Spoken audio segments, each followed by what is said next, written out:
and welcome to Magda Knits. This is my little corner where I talk about all of my knitting, yarn dyeing and yarn spinning. My name is Magda and I'm coming to you from the southeast of England, and if you want to find me elsewhere on the internet you can find me on Instagram and on Ravelry as Magda Knits with double S at the end. I don't remember how much time has passed since my last episode, so I really apologize for the returning viewers that you had to wait for this episode for so long.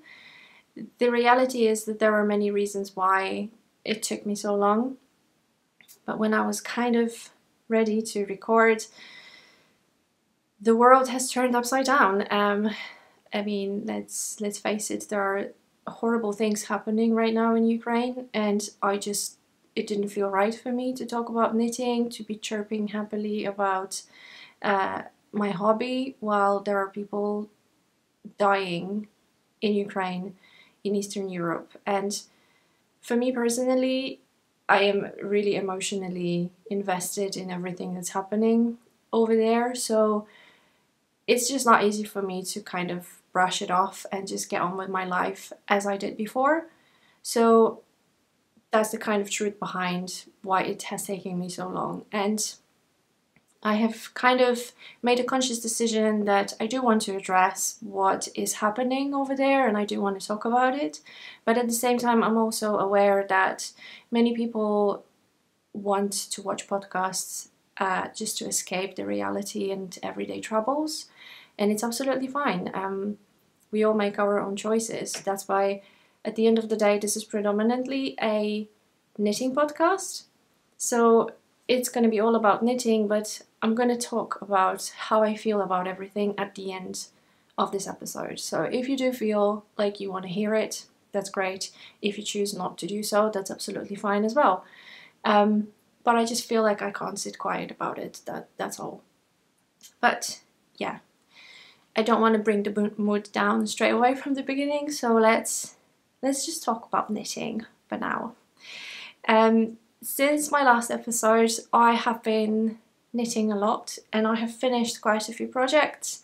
I have a big whip going on right now as well, which I have quite a lot of progress on, so I'm gonna show that to you as well. I've been doing quite a lot of spinning as well, so there's quite a lot to show, but at the same time I can't quite remember how much I did really since the last episode, so I really hope I did not forget about anything, and I think I've got everything right beside me. I do admit that lately I have been very monogamous with my knitting, so I literally would work only one project at a time. I would switch it a little bit with spinning, which I do quite a lot of right now as well, and I am enjoying it so much that I feel like I don't really have the brain space to kind of juggle the knitting project, so it's usually just one thing at a time. But let's start sort of chronologically. Let's start with the oldest finished object, and this is the one I'm wearing right now, which is the Misty Morning Cardi. That's a pattern by Zanete knits. I have been showing you this project before. I was showing it to you last time in my previous episode as a whip, and it's finished. And I guess the main thing to say about this project is that I absolutely love it, and it has officially become my favorite garment right now. I absolutely live in this cardigan. I've been wearing it probably almost every day since I finished it, and I really finished it weeks ago. So this is also, I guess, maybe a good time to talk about the yarn and how it's wearing. I've been knitting this in the Woolly Knit British Naturals yarn. Again, I was showing this to you before, so you've seen it. This is 100% wool from Woolly Knit. I got it last year in their Cyber Monday sales. It was heavily discounted. I think I got 10 balls for about £10. So that was a bargain. And honestly, if they have this yarn again, I absolutely am going to buy it again. I don't know whether they will. I can't find it on their website anymore. I'm kind of wondering that maybe they were discontinuing it and they were just getting rid of the last batches that they had. Or maybe they just ran out and they will introduce it again. I'm not sure, but I absolutely love this yarn. It's a DK weight yarn, a 50-gram ball, and it runs 113 yards in a 50-gram ball. And yeah, I mean, I can't say enough of good things about this yarn because I absolutely loved working with it. I love wearing it. It's not really itchy, to be honest. If you are sensitive, you may actually find it scratchy, but if you are fairly tolerant to the itching factor, I think you're going to be absolutely fine. There are days that sometimes I will feel this bit here around my neck, like being a little bit itchy, but it's not something that really annoys me or prevents me from wearing this cardigan. Like I said, I've been living in it, so it's something that doesn't bother me at all. So I will definitely be checking out Wallin's website just to see if this yarn is coming back, because the last time I checked it wasn't there. They have their Diggle DK range, I think, but I never used it and I don't know whether it's a similar thing, whether it's the same. So I can't really comment on that. This particular color is the dark grey shade, but actually it looks very much brown. And yeah, and on to the pattern. I've been slightly worried, I think I was mentioning this last time, I've been slightly worried about the construction, which was a little bit new to me, especially when it comes to like picking up stitches and kind of knitting sideways in a way. So that's how you were supposed to knit the sleeves here. The ribbing, it's not really ribbing because, well, it kind of is. I'm not sure. Is that, if it's not 1x1 or 2x1, is it still called ribbing? Maybe not. But the ends of the sleeves you were supposed to pick up and knit sort of sideways, and you were supposed to do the same thing on the bottom hem in here as well. And the funny thing is, I must have done something wrong, so I misread the instructions most likely. The thing to mention about Zanete knits patterns, well, at least this one, I haven't made her patterns before, this was the first one, but one thing to say is that she does include videos to certain techniques that she mentions in her pattern. The only thing is that I'm a bit lazy and I didn't watch the videos, so I was trying to figure things out from the instructions themselves. The reason is that I am using, when I read my patterns, I use my tablet and I use an app called Knitting Companion. And when you read your pattern from this app, you can't click on the links. So that's like one thing that's a bit annoying with this app. So I would have to open this PDF sort of in a separate program and then click on that link. And for me, this is like way too much. I'm too lazy. So I was just trying to figure things out. And now if I show you how different they look, you will realize maybe what I did wrong. So this is the hem, right? And when you compare it to the sleeve, you can see that here it's got the bit where I was picking up the stitches kind of very visible, like a line. Whereas here, I think that line is actually on the inside of the fabric. So I think I've done it from the wrong side. But I think the bottom hem looks completely fine, like this. And when it comes to the sleeves, I did the same thing on both of these sleeves, so they look identical. And this line doesn't bother me at all. I think it looks completely fine. So at the end of the day, I don't mind. I am absolutely okay with how it looks. The other thing that I messed up, because I always mess up, right? Is I did not check my row gauge, because I never do, because I'm always off. So I'm always like, well, I can't even be bothered to check. And in most of the cases, it doesn't really matter, because most of the patterns tell you to knit for a certain length that they will give you in inches or centimeters, and then you kind of stop and you do whatever the next step is. In this case, when it comes to knitting the button band and inserting the holes, if I remember correctly, it actually tells you how many rows you are supposed to knit to in between the holes. So I followed the pattern, but obviously my gauge was off, so I ended up panic knitting the holes in the places where I shouldn't really. So I started off, because the construction is top down, so I started off from the top. I was inserting those holes where they were supposed to be, and then as I was getting to the bottom, I have realized that if I really am to follow the instructions as they are, I'm going to end up with this cardigan being way too long. So I just started to insert those holes in wrong places. And I think what really happened, okay, I need to get up and show you. Let me just close it.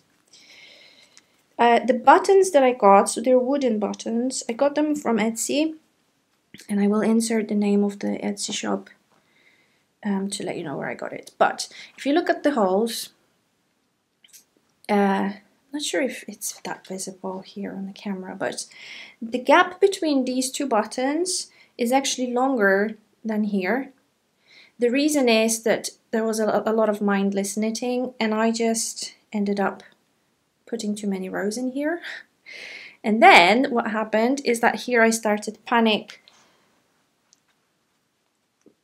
knitting, so this one just had to go in here, being very close to that button, because otherwise it would just be way too long. So as you can see, this is completely misaligned, and yeah, this is not something that I absolutely love about this cardigan. But having said that, I don't normally wear it closed. I usually wear it opened, and I don't think anyone's going to look as that close to notice it. And I also ended up with the holes being way too big. They kind of stretched, so I will have to close them up. This is like really big, and when I close the button, it kind of...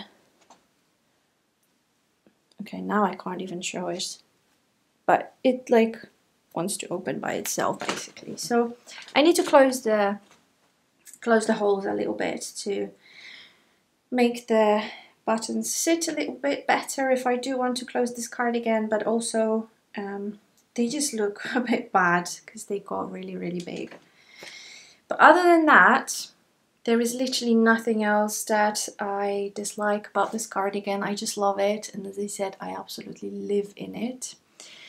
And oh yes, and going back to the yarn a little bit, in terms of like how it wears, because I have been, as I said, I have been wearing it a lot, so it also gives me a good flavor now of how durable this yarn is. And this cardigan is gonna last forever and ever and ever. There is hardly any pilling. If I get close again and show you those pills that did appear, you can see one here, and maybe like one here. That's it. Like, there is literally nothing else that's pilling. And I'm not even 100% sure whether those pills come actually from this wool. I have a suspicion it could be the fiber that I'm currently spinning, which is literally flying in every corner of my house. It's really fluffy. It's absolutely everywhere, and I find it on all of my garments, and it's got a really long staple, and it kind of pills into little balls and it attaches to everything. So I have a suspicion it might be this that's actually attached to it. But even if it was this yarn pilling like this, I mean, this is just nothing. And the color of this yarn is really kind of heathery, so you can't even see those pills either. and I'm just so super happy with this cardigan. I can't even, I feel like I'm going in circles and I keep saying the same thing, but I just love it. So I highly recommend the pattern. I think this cardigan literally goes with anything because it's so simple. You can throw it over anything. And I'm also quite happy with the fit that I got. So at the end of the day, it's not oversized because I don't quite like oversized garments, but there is enough positive ease and there is enough room in this cardigan to throw it over something else, even another knitwear garment. So a couple of times there was like really cold and I put this cardigan over a knitted sweater and it was absolutely fine. Like I didn't feel like a sausage, you know, it didn't feel like I was having too much fabric in my sleeves. It just fits perfectly. So I will obviously link the pattern in the description below this video, so if you want to check it out, as I say, I highly recommend Zanete knits. And her other patterns are very beautiful as well. So she's got quite a lot of color work jumpers, so I might have a look at that in the future and make another project of hers. So this was the first finished object that I had since the previous episode, and right after I finished this cardigan I finished a pair of mittens. So here they are. I think the pattern is called Working Ladies Mittens by Bradberry, I think. I will put it on the screen because I can't remember it from the top of my head. But yeah, they are simple mittens with the flaps, so you can have your fingers free, but then you can hide them when it's getting cold. This pattern is a free pattern on Ravelry. I have actually made these mittens last year for a friend of mine, and this year I just wanted to make a pair for myself. I started this back in autumn, but at that time I had loads of projects going on and I just kind of had to prioritize, so these went sort of at the back of the priority list, and I finally picked them up a few weeks ago and finished them off, but I didn't even get to wear them at all because the weather is getting really nice here. It's really getting warm and it feels like spring, so I don't think I'll be wearing them this season, but it's okay, I've got them ready for next winter. And the yarn that I've been using on these is handspun. So this is my handspun yarn from the fiber that I got from Brie from the Doodlebug Yarn Co. I spun it again last year around autumn and I cast on straight away. It's just, as I say, it kind of went onto the back of the priority list for a while, but the fiber is so lovely. It's 100% merino and I spun it into a 2-ply yarn, which I think works really well for this project. I think this yarn ended up being sort of on the border of like fingering and sport, maybe a little bit more like a sport weight. But I don't know what kind of gauge I had on these. I didn't really check my gauge. I didn't swatch for them either. As I say, I made them last year and I kind of felt like the thickness of the yarn was fairly similar to what I used before, so I just went for it. And I was knitting these on 3.25 millimeter needles. So yeah, if you like these, go and check them out because, as I say, it's a free pattern and they knit up really quickly. I think you can get a mitten in one evening. The instructions are really straightforward and easy to follow, and yeah, these are my mittens. I messed up on this one. As you can see, it's just slanting on this side. I don't know what I did. I messed up. I mean, I definitely messed up the decreases, but I don't know how. Like, I don't know what I did. So they look a bit weird, but it's fine. I don't mind. So yeah, so that was my second finished object. Sorry, I've got a bag of fiber next to me. Oh, it's attached to my cardigan.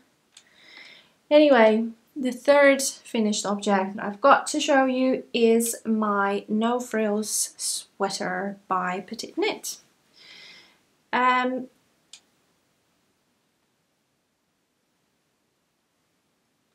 am not wearing it today because, number one, I don't think these two colors go well together. I don't think you can even see these colors in this light.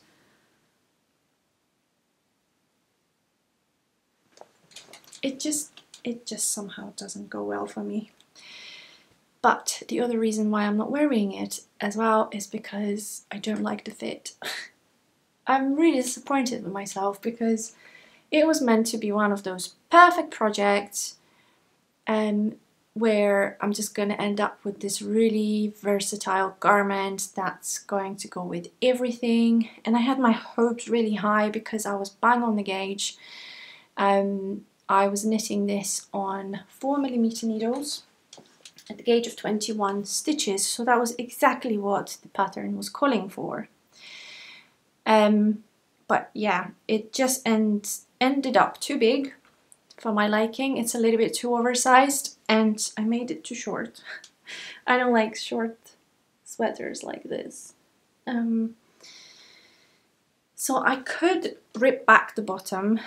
It's a construction that's top down, but I did the Italian bind off, so I think you can't just rip it back, you actually have to unpick it, and I can't be bothered. So I don't know, can you unpick it like easily, or can I just pick up the stitches and like add more ribbing? It's gonna look weird, isn't it? I don't know what to do. I just want it to be a bit longer because yes, it's oversized, yes, it doesn't fit really well, but it could be this sweater that I just wear at home, you know, when I'm cold, just to throw it on me to keep me warm. But because this is short, like my back is like almost constantly exposed, so it doesn't really keep me warm. So it's like it doesn't fit, it doesn't serve the purpose that it was supposed to serve, and I'm just disappointed.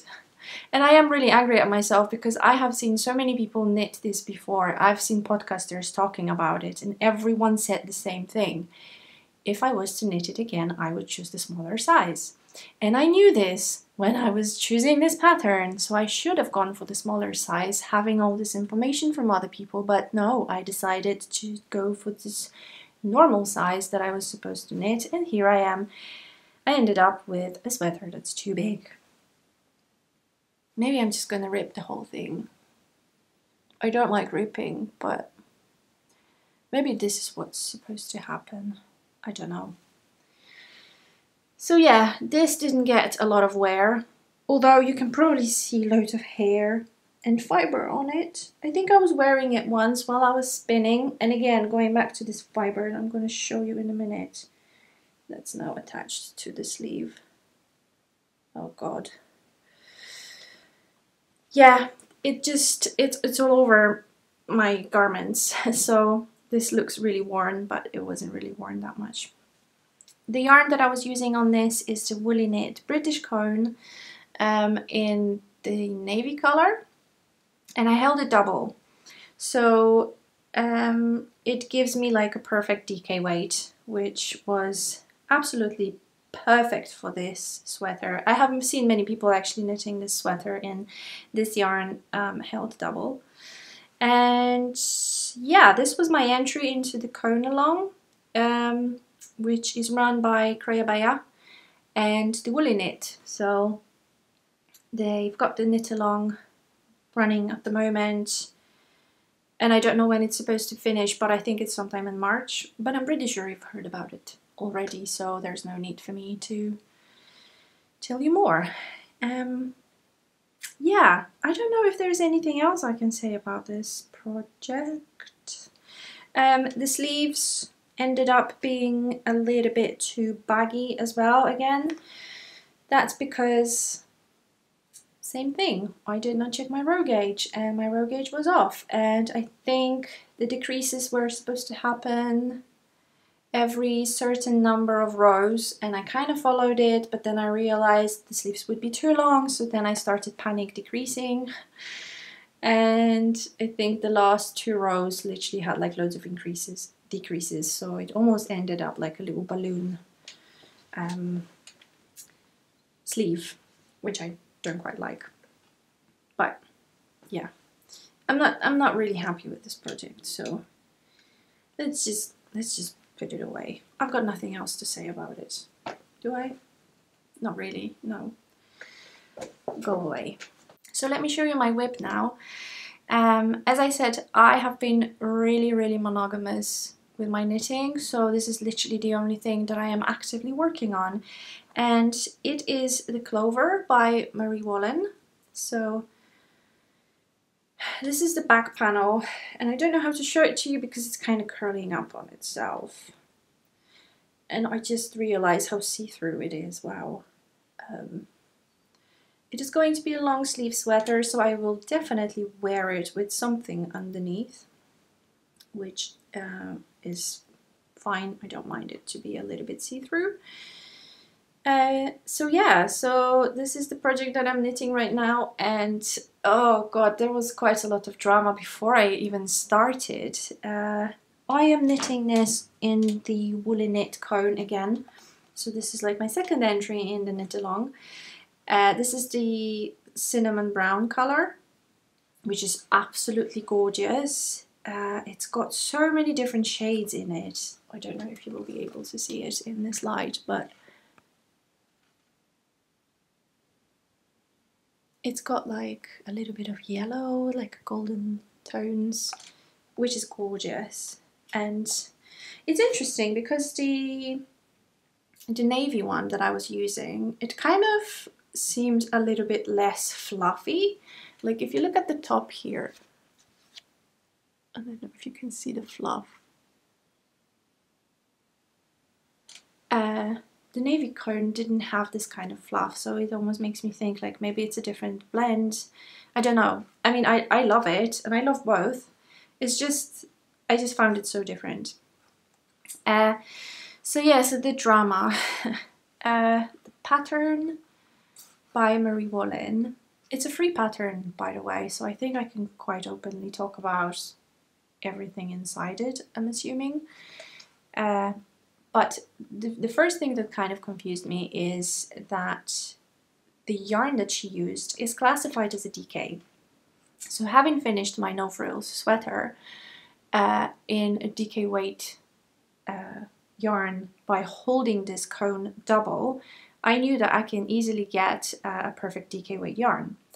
So I started swatching and I held this yarn double, and I was so off from the gauge that I was like, this is just not going to work.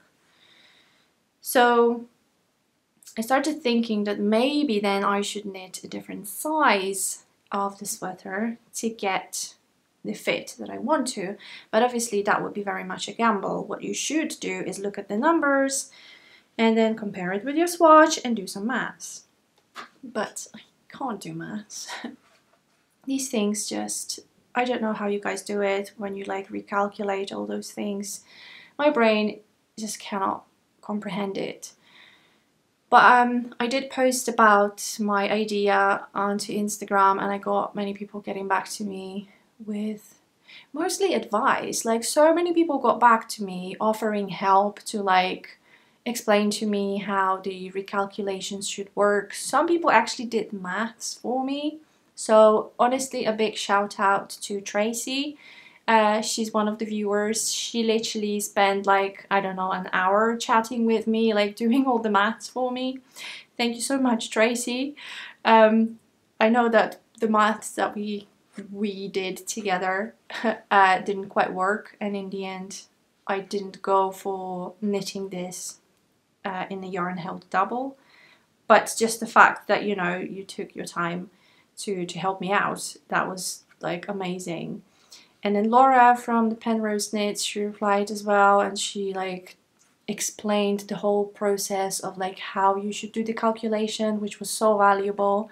And I kind of kept that comment on the side. I will definitely get back to in my future projects if I really have to do the recalculations again.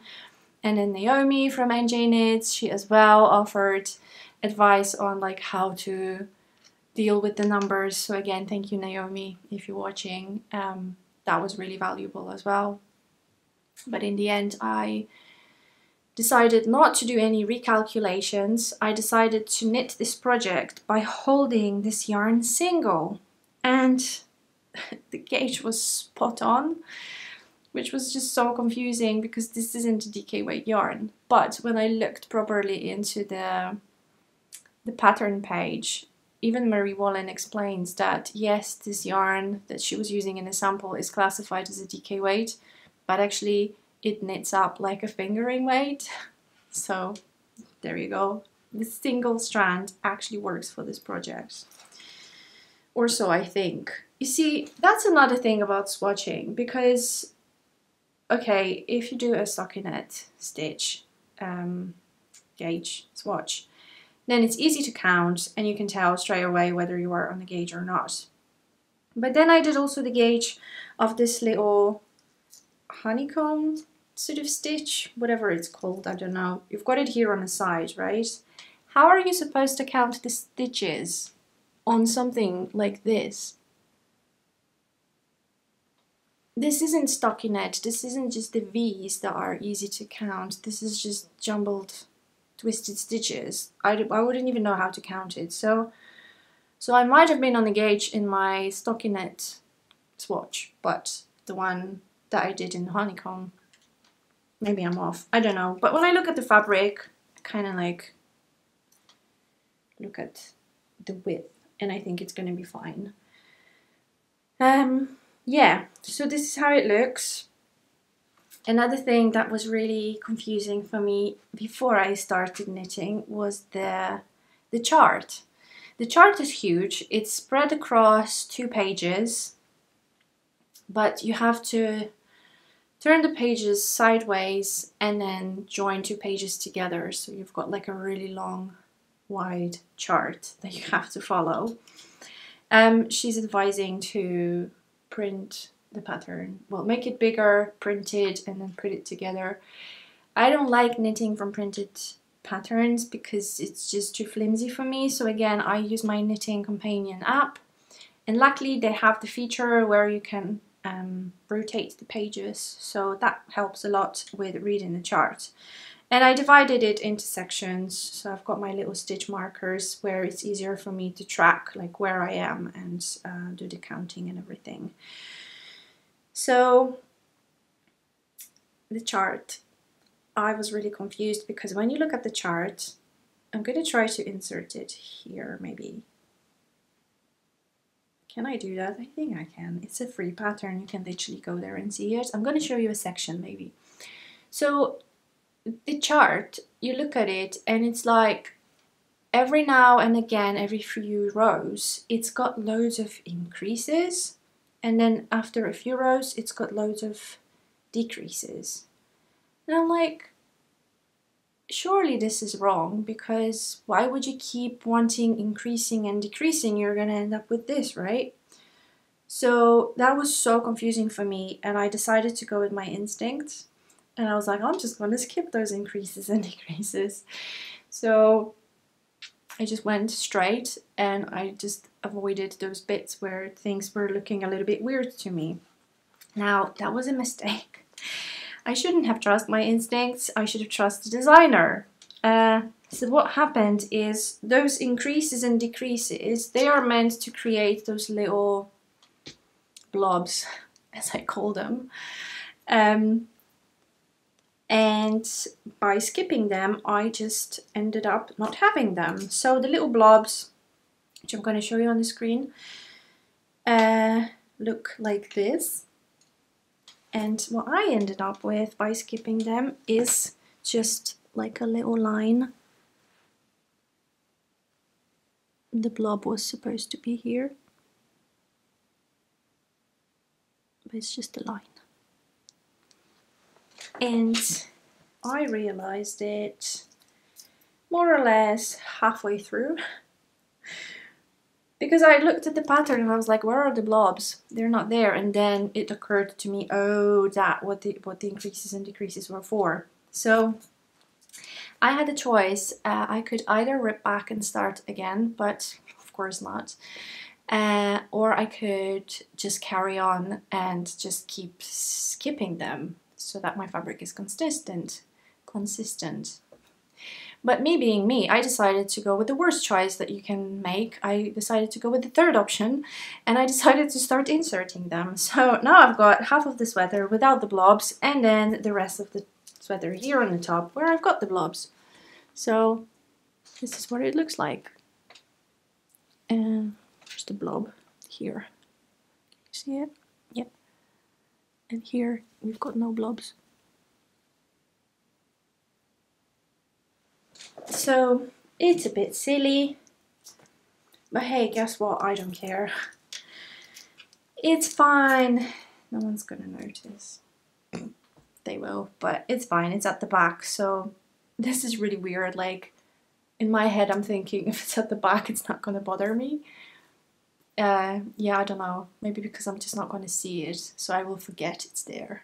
I don't know. I'm not ripping back. I'm just gonna keep going. So yeah, so this is how it's coming along. I am shaping the armpits. What is this thing called here? Shoulder shaping, yeah. So the back panel is probably going to be finished this weekend. And what else? Oh, the bubbles. I don't like knitting bubbles. And the instructions for the bubbles in this pattern were confusing. I didn't understand them, so I decided to go with something that I thought was gonna create a bubble, but it just, in some places they look like bubbles, in some places they look like flat little weird things, so I may have to kind of fix them with a little bit of a thread and kind of make them in a little bit more of a rounder shape. Yeah, I don't quite like how they sit in some places, so I'm gonna have to do some fixing. Oops.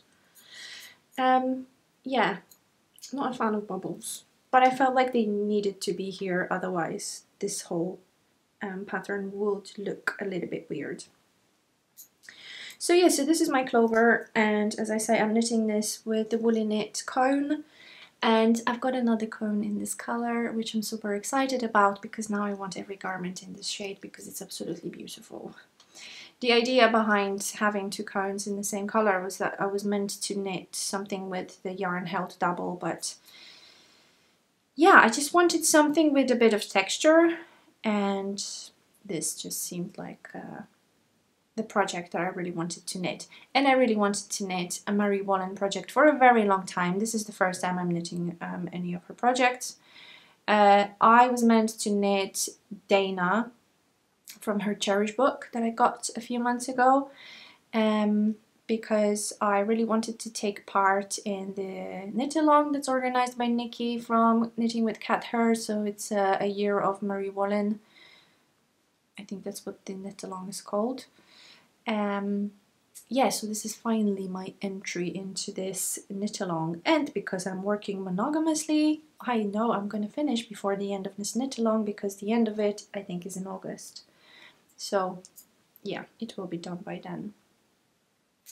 So yeah, this is my Clover by Marie Wallin. So in this section of my podcast I will be now talking about spinning. I will very quickly show you the yarn that I spun since the last episode. So here it is.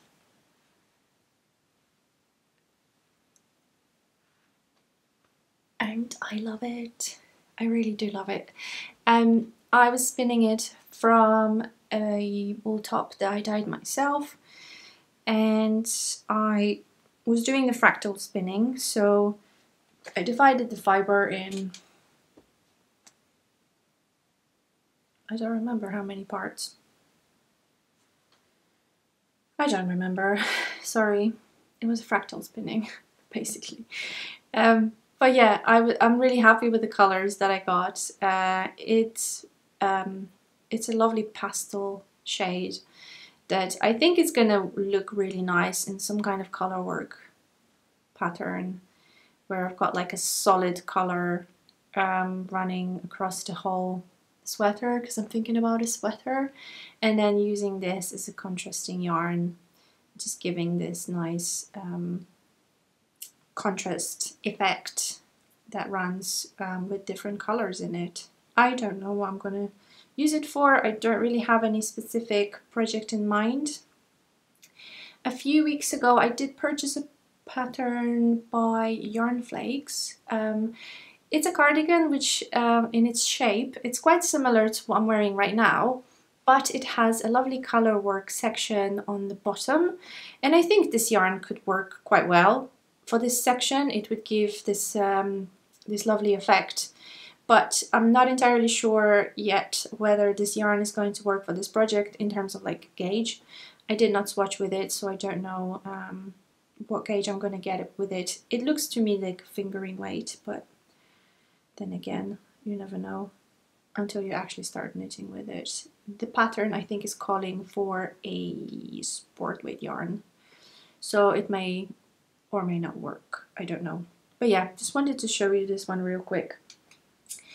But when it comes to spinning, I am currently spinning a sweater quantity of fiber, and I am absolutely loving every single minute of it. So I think I was mentioning it last time that I was spinning my alpaca fiber that I got together with my wheel. And the idea behind spinning this alpaca was to spin a lot and spin the sweater quantities and then knit a sweater. But the more I started spinning with it, the more I started to doubt myself, and the more I hated the process. I was bored with it, and I just kept thinking at the back of my head that it's just not going to work.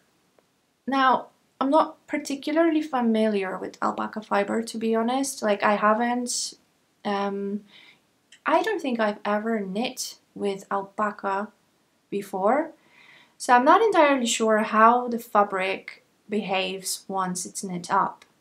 But I've heard some people saying that it's like it can stretch out, it's very drapey, it's not particularly durable.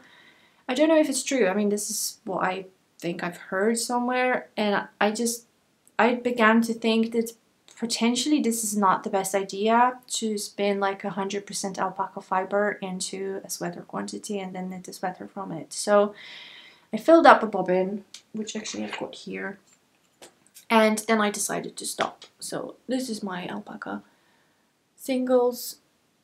I have just this one bobbin. Oh, and the color as well, because I was looking at the color and I was like, oh, this looks like the color of my skin almost. Like, this sweater is just not going to be nice. And yeah, I just didn't feel it. So now I'm stuck with this full bobbin and I'm not entirely sure what to do with it. I might just chain ply it and just have like a little skein of this alpaca yarn for whatever purpose. But at least it will free up one of those bobbins, because I know I don't want to kind of carry on. The annoying thing is that I do have a lot of this alpaca fiber, so maybe I should blend it with something else. I don't know, what do you guys think? Like, what do you do with 100% alpaca? Would you spin it into 100% yarn? What would you use this yarn for? Is it suitable for a sweater? I don't know. Let me know what you think. But anyway, so as I kind of got angry at this fiber, well, I didn't get angry, I didn't want to spin with it. So I look at all the other fiber that I had in large quantities, and I have a lot of this brownish, grayish fiber, which I don't know what it is. I think it's sheep, but God knows what it could be. This is the moment when the bag is gonna make probably a loud crinkling noise, but I just want to show you the fiber that I'm using. Oh my god, I'm sitting on the fiber. Ugh. So this is the bag. Yeah, it looks very brown in this light, but it's got different shades. Maybe you can see it here a bit better. Can you? It's like a bit of brown and a bit of grey. I didn't really I didn't separate this fiber very well. I should have organized it in color batches. I'm kind of digging into the bag looking more for this kind of more of a greyish tone. But I've got quite a lot of brown coming next, so maybe I need to dive into another bag. I think I've got 2 more of those bags. Honestly, like this bag, I feel like I've just barely dug into it, but I've got 3 full bobbins full of yarn, or full of singles already, so I don't know, I feel like the bag is constantly full, and yet I've already spun so much. Let me show you what it looks like spun into singles. So I've got these 3 bobbins. The 4th one is halfway through. Here they are. And now that I'm looking at the one on my left side, I feel like I think I need to add a bit more fiber because it feels like it's got less than the other 2. Yeah, so this is going to be a sweater quantity. The plan that I have, I actually would like to make a 3-ply yarn, so something slightly thicker and something slightly rounder. The original plan was to have a yarn that I could use for some kind of texture project, maybe some cabling project, and a 3 or even 4-ply yarn is always best with this kind of designs.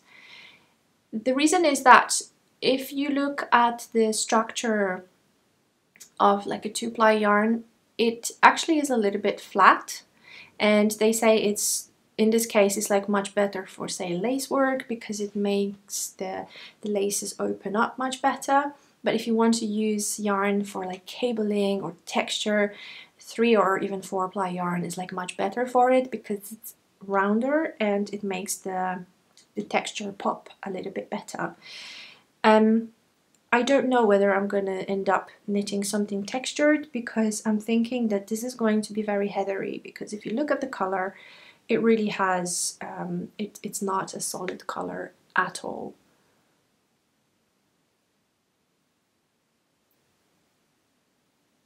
So I don't know if the cables will actually look nice, but that decision will be made once I actually have finished yarn.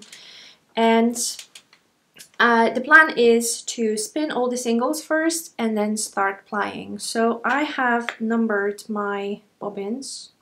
Oh, this one doesn't have a label. I need to put number 3 on it just to ensure that I know which ones I spun when. The reason behind this is I was watching the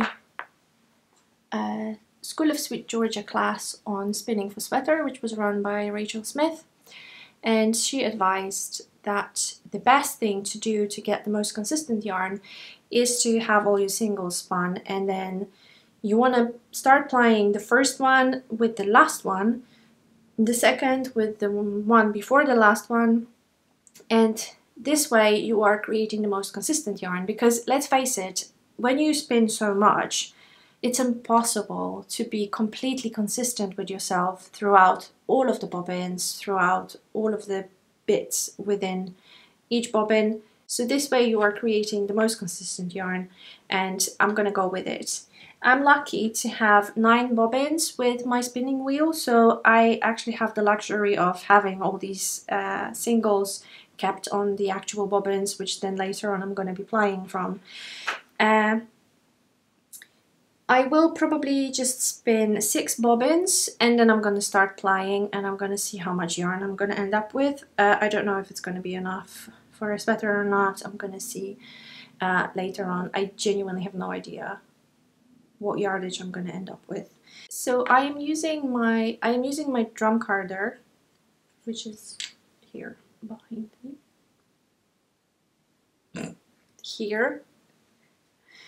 I'm using my drum carder to card the fiber, and I am really enjoying the process. I don't know whether I'm doing it correctly or not. I kind of feel like this fiber it's got really long staple length, and I don't know whether I should be using a drum carder for something which is so long, but it kind of works. Let me show you the fiber. I mean, like, it just keeps going. I don't know what fiber it is. It's so delicate, it's so fluffy, and yeah, I found it really strange to spin with it because lately I have been used to fiber which is really fairly short. Like if you compare this to merino, merino is like super short. So I think because I've been spinning quite a lot of merino, I realized that I tend to keep my hands, while I'm feeding the fiber, I keep my hands fairly close to each other. But if you try to do that with this fiber, you can't even draft because, you know, those bits of hair are just way too long. So you have to keep your hands fairly far away from each other to do the drafting. So it took me a while to actually get used to this fiber and adjusting my drafting technique.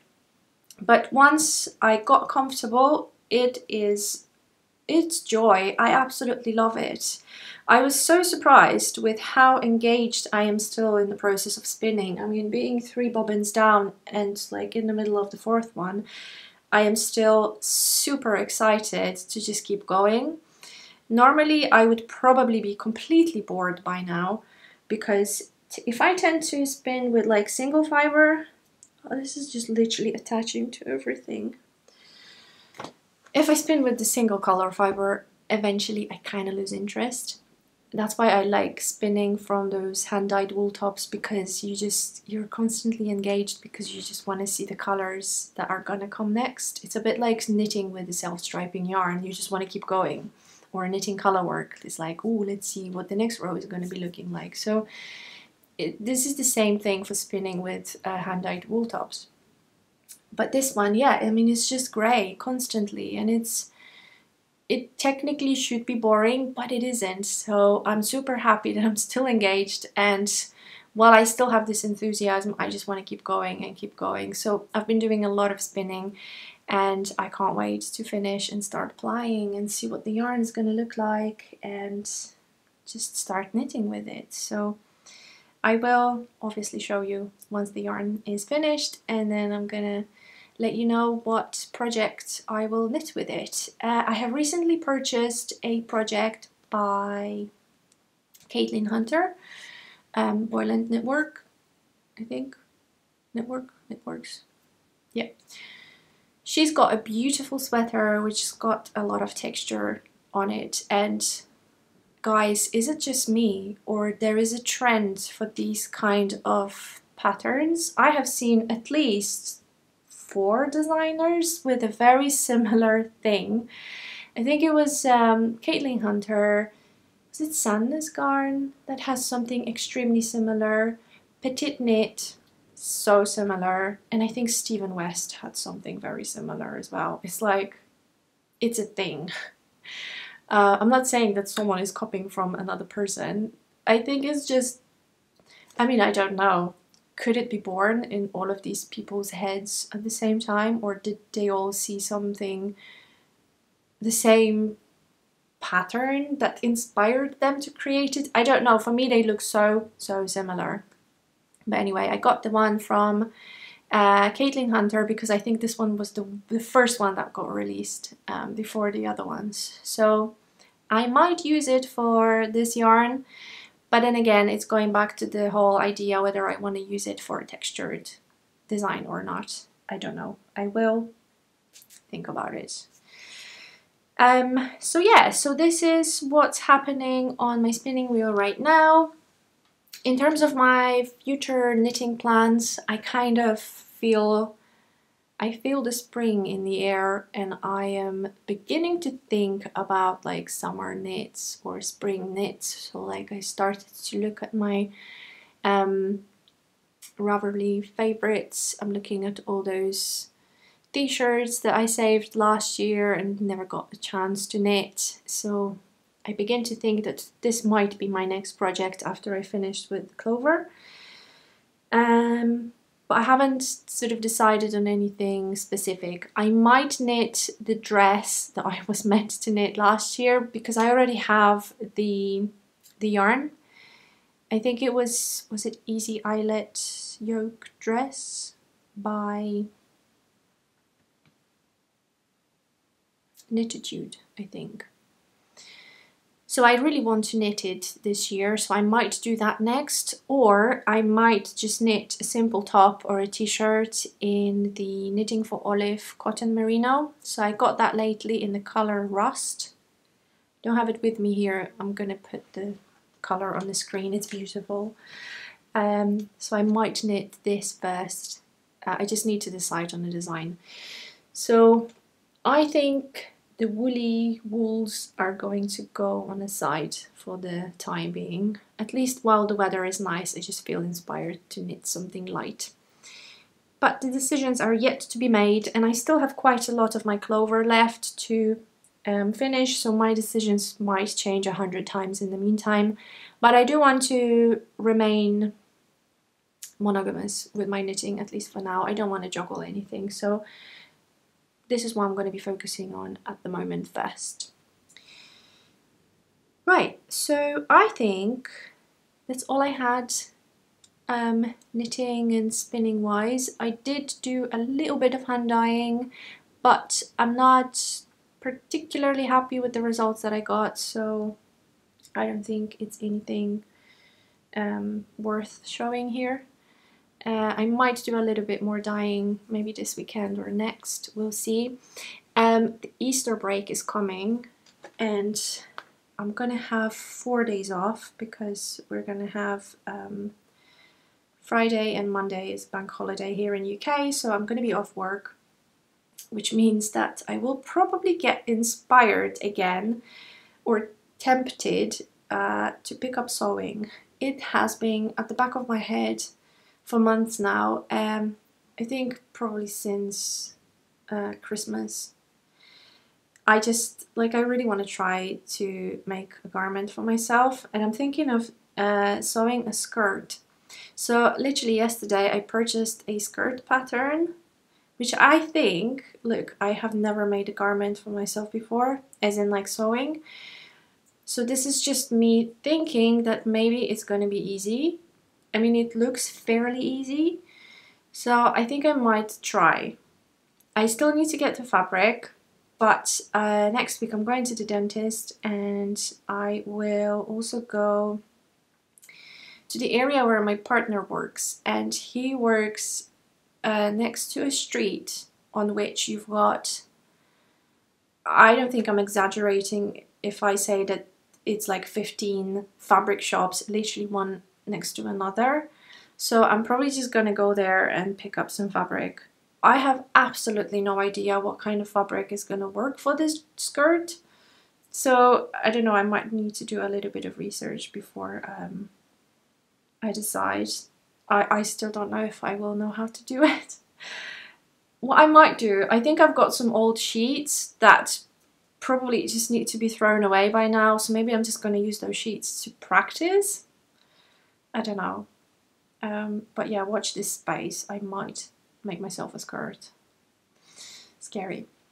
Okay, so yes, this is all that I had to say about my knitting, about my spinning and yarn dyeing, which I did not even show you. So if this is all you guys came for, then thank you so much for joining me, and I hope I will see you next time. If you do want to stick around and just hear my random thoughts about the state of the world, then feel free to do so.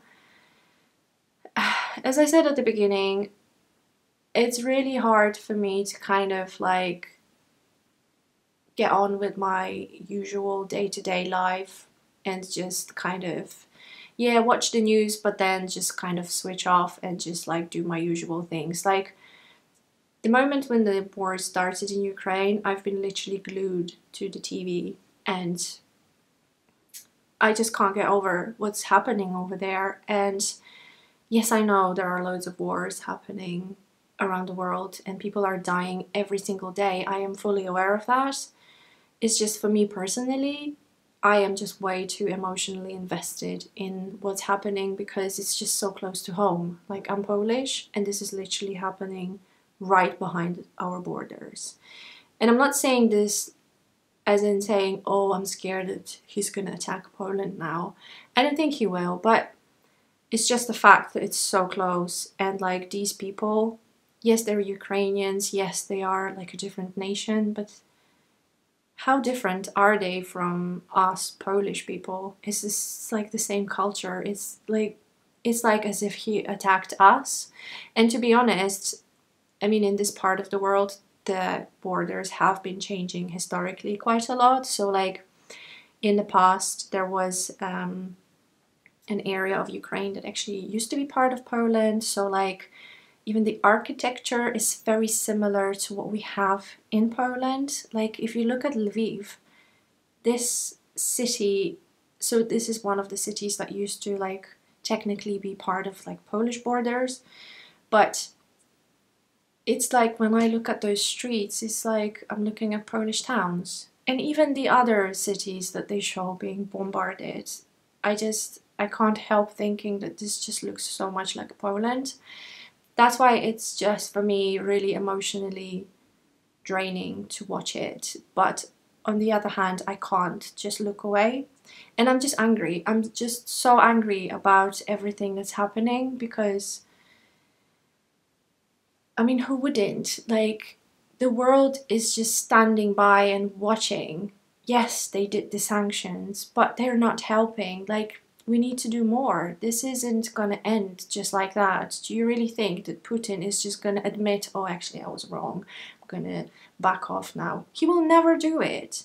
And the Ukrainian people will never give up either, because why would they? Someone just comes into their country and says, well, I'm just gonna take this and that, and you guys actually have no right to exist. I mean, what the hell? So it's really scary because I feel like this is just going to go on forever and ever.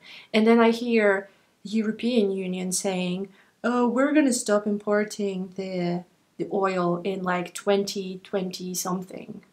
Are you kidding me? Like, that's great, but this is not helping people now.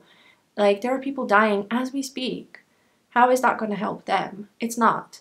So it's really annoying that the world is just watching and they are just not doing enough. So it's heartbreaking. And the other day I was actually watching a really, really good documentary, and it's actually available on Netflix, so many of you could watch it if you would like to. It's called Winter on Fire, and it's about the events of 2014 that happened in Ukraine, in Maidan. And it's really powerful, and if you have any interest in what's happening in Ukraine right now, if you want to find out a little bit more about Ukrainians as people, it could give you a glimpse of what kind of mentality they have, like why they are fighting so hard right now. It's because nothing will ever stop them. Like, these people will stop at nothing to fight for their freedom, and they will do it ferociously. So that documentary is like, I can't recommend it enough. It's really graphic, it's really brutal, but it depicts the reality. Like, you are literally in the middle of the events because the documentary is made by people that took part in those events. So you're literally surrounded by bullets, by dead bodies around. But I believe it's important to watch. And yeah, it was really powerful, and it was heartbreaking to see the end of it, because you could see people being happy that eventually they got what they kind of were fighting for. It was a bittersweet victory because so many people died in the end, but you know, they got what they wanted, and you couldn't help but think that, oh my god, these people didn't realize what's going to happen to them in 2022. And you also kind of think like, wow, all these people over there, where are they today? Like, they're probably fighting. So yeah, it's just horrible, and it's just hard for me to watch the news and see what's going on.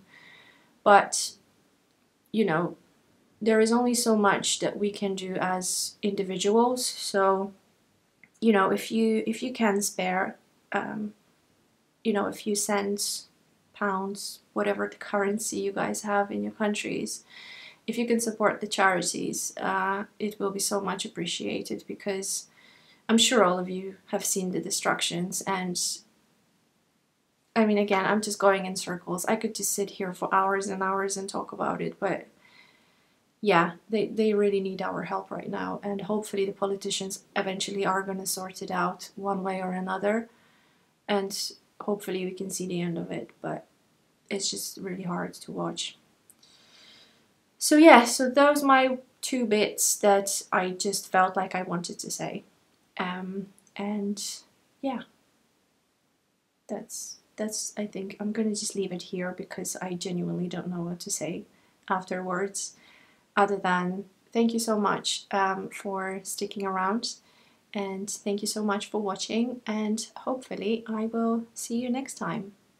Bye!